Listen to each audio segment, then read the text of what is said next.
Halo, what's up guys? Selamat datang di channel aku. Kenalin, nama aku Cory. Di sini aku ingin membuat video tentang penjelasan komponen-komponen utama yang terdapat pada sebuah drone. Nah, sebelum itu ketik like, comment, dan subscribe, dan jangan lupa ketik tombol lonceng agar kalian nggak ketinggalan video-video terbaru dari aku. Oke, let's go. Oke guys, sebelum kita masuk ke dalam pembagian-pembagian dari komponen drone, ada baiknya kita mengetahui tentang pengertian dari drone itu sendiri. Nah, drone atau yang dikenal sebagai Unmanned Aerial Vehicle atau UAV adalah pesawat tanpa awak yang dikendalikan dari jarak jauh atau dapat dioperasikan secara otonom. Awalnya, drone ini banyak digunakan dalam aplikasi militer. Tetapi, sekarang teknologi ini telah berkembang pesat dan digunakan dalam berbagai bidang, seperti pemetaan, fotografi, dan digunakan dalam pengawasan pertanian, dan banyak lagi. Nah, drone ini umumnya dilengkapi dengan beberapa komponen utama, seperti motor, baling-baling, flight controller, baterai, kamera, dan lain-lainnya, yang memungkinkan mereka untuk terbang stabil dan melakukan tugas-tugasnya tertentu. Oke, kita lanjut ke bagian-bagiannya. Yang pertama ialah rangka utama. Nah, frame atau rangka utama ini adalah struktur yang menopang semua komponen pada drone, seperti motor, baterai, dan kamera. Rangkai biasanya terbuat dari bahan yang ringan dan kuat, seperti karbon atau aluminium, agar drone tetap stabil saat terbang, tetapi juga tidak terlalu berat. Desain frame ini juga bisa berpengaruh kecepatan dan stabilitas dari drone itu sendiri. Nah, selanjutnya yaitu bagian motor.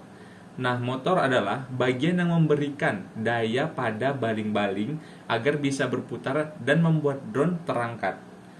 Kebanyakan drone menggunakan motor brushless karena efisiensinya yang tinggi dan minim akan perawatannya.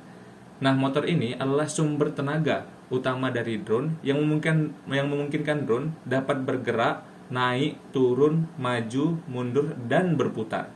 Pada drone quadcopter biasanya terdapat 4 motor, sedangkan pada drone yang lebih besar bisa ada 6 atau bahkan sampai 8 motor.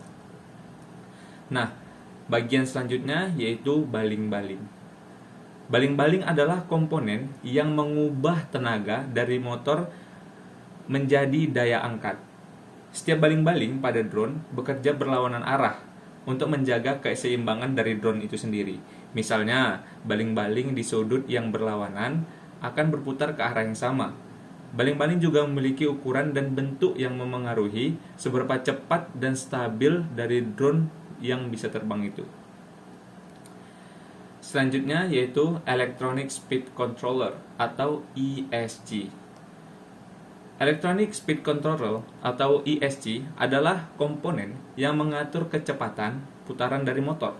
Nah, ESC menerima sinyal dari flight controller untuk menambah atau mengurangi daya pada motor. Sesuai dengan perintah dari pilot, ESC memungkinkan drone untuk bergerak dalam berbagai arah dengan menyesuaikan kecepatan tiap motor. Inilah yang memungkinkan drone bisa melakukan manuver yang presisi. Bagian selanjutnya yaitu flight controller. Nah, flight controller adalah otak dari drone tersebut. Komponen ini mengatur dan menyeimbangkan drone secara otomatis serta menerjemahkan perintah dari remote control. Di dalam flight controller terdapat sensor sebagai gyroscope atau accelerometer yang mendeteksi gerakan drone, menjaga agar drone tetap stabil dan mencegahnya terbalik saat terbang. Nah, flight controller ini yang membuat drone bisa terbang dan stabil dan mudah dikendalikan. Selanjutnya yaitu baterai dan sistem daya. Baterai pada drone biasanya menggunakan jenis lithium polimer atau LiPo yang ringan dan mampu menyimpan energi yang cukup besar. Baterai inilah yang menyuplai daya ke seluruh komponen drone, dari motor hingga flight controller. Kapasitas baterai akan sangat mempengaruhi durasi dari drone tersebut. Semakin besar kapasitasnya, maka semakin lama drone bisa terbang. Namun dengan catatan, berat baterai tidak mengurangi performa dari drone itu sendiri. Bagian selanjutnya yaitu kamera. Pada drone yang dilengkapi kamera, kamera ini berfungsi untuk mengambil gambar atau video dari udara. Nah, kamera ini sering dipasangkan dengan gimbal, alat yang menjaga kamera tetap stabil saat drone bergerak. Dengan gimbal, hasil gambar atau video akan terlihat lebih mulus dan tidak bergetar. Nah, kamera penting bagi pengguna yang membutuhkan pengambilan gambar udara, misalnya untuk topografi ataupun pemetaan.